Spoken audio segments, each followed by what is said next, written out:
그리스도인은 표적과 기사가 나타나야 합니다. 사도행전 5장 12절 말씀입니다. 사도들의 손으로 민간의 표적과 기사가 많이 되매 믿는 사람이 다 마음을 같이하여 솔로몬 행각에 모이고 그 나머지는 감히 그들과 상종하는 사람이 없으나 백성이 칭송하더라. 믿고 주께로 나오는 자가 더 많으니 남녀의 큰 무리더라. 아멘. 하나님은 기적의 하나님이십니다. 예수를 믿으면 기적이 일어나게 됩니다.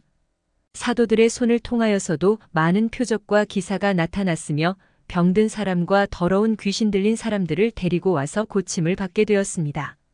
마귀도 기사와 표적을 행하는 마귀입니다. 악한 자의 나타남은 사탄의 활동을 따라 모든 능력과 표적과 거짓 기적과 사루이 구. 그러나 마귀들이 행하는 능력과 표적과 기적은 거짓입니다. 표적과 능력을 통하여서 사람을 죽이는 일에 사용합니다. 지옥으로 가도록 하는 일을 하기 위해서 기적을 베풉니다. 하나님께서 베푸시는 기적은 사람들을 살리고 고침을 받는데 사용되어집니다. 그리스도인들을 통하여서 병든 사람, 귀신 들린 사람들이 나음을 받으며 지옥에 갈 영혼이 살아나는 역사가 일어나게 됩니다. 집회를 통해서 아픈 사람이 낫고 귀신이 떠나가는 현상만이 표적과 기사라는 생각을 하는 경우가 있습니다. 그러나 참으로 하나님께서 베푸신 기적은 사단에게 죄의 종로로 타던 인생이 하나님의 자녀로 바뀌어지는 것입니다.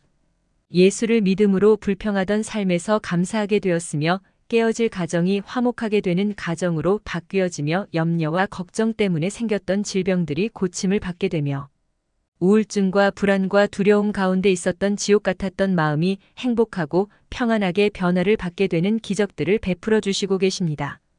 하나님께서는 그리스도인의 입과 손과 발을 통하여서 기적을 일으키시고 표적과 기사를 일으키시면서 일하고 계십니다. 성도들에게 성령을 부어주셔서 권능을 받게 하시고 예수 그리스도의 증인이 되도록 하셔서 땅 끝까지 복음을 증거하도록 하셨습니다.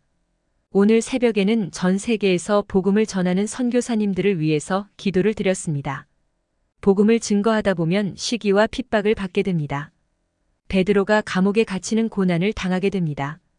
그러나 복음을 전하는 성도들에게는 늘 성령님의 동행함이 있게 됩니다. 성령의 도와주심이 있습니다. 성령의 표적과 기사가 나타나게 됩니다. 주의 사자가 옥문을 열고 끌어내어서 계속적으로 복음을 전하도록 도와주시고 계십니다. 그리스도인은 살아가고 있는 모든 부분에서 예수 그리스도의 모습을 나타내는 표적을 일으키면서 살아야 합니다. 신문이나 방송에서 교회가 행하는 선하고 좋은 기사가 나와야 할 것입니다. 나를 통해서 예수님이 나타나는 기적을 볼 수 있어야 합니다. 나의 행동을 통하여서 복음이 증거되는 기사가 나타나야 하며 병든 사람을 고쳐주며 더러운 귀신에게 괴로움을 당하고 있는 사람들을 데리고 와서 고침을 받도록 해주었다는 표적이 있어야 합니다. 하나님께서 나를 이 땅에 보내주신 목적은 하나님의 자녀 삼아주셔서 하나님의 영광을 나타내며 살아가도록 하시기 위함입니다.